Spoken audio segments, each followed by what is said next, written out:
Групата се строява за последен път, старото се уволнява, зайците ревата. Кога ли ще дойде денят, държавния изпит да си взема аз? А кога ли ще дойде денят и аз да се уволня най-накрая без отказ?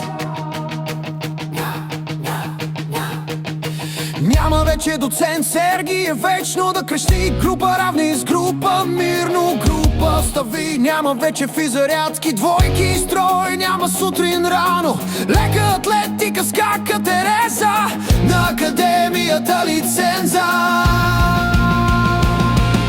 И ето идва държавният изпит, аз падам на колене и се моля на всички богове, уволнение, смиление.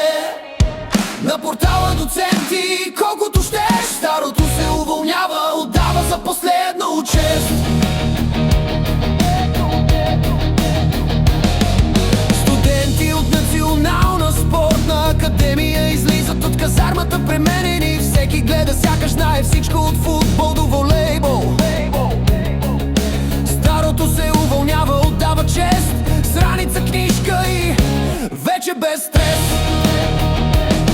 Няма вече физиология, кошмар, пулс, лактът и вудстей макс. Сонис ни гледа строго, без грам състрадание, анатомия, кости, мускули, отчаяние. Къде беше тибия, къде фибула бе, ние знаем, ама не днес, не сега, не. Ето идва държавният изпит, аз падам на колене и се моля на всички богове, уволнение, смиление. На портала доценти, колкото щеш, старото се уволнява, отдава за последно чест. Статистика, формули, таблици, ад, средно мода, медиана, брат, спри да ми ги даваш пак. Гимнастика, салта, мостове, шпагат, художествена лента, обръч и нервен разпад. А Корнелия по ТМФ, легендарен страх. Нали те забравяш всичко на мига.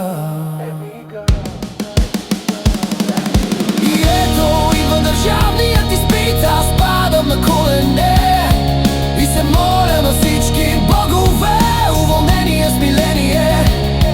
На портала доценти, колкото щеш, старото се уволнява, отдава за последно чест. И ето идва държавният изпит, аз падам на колене и се моля на всички богове, уволнение, смиление. На портала доценти, колкото щеш, старото се уволнява, отдава за последно чест.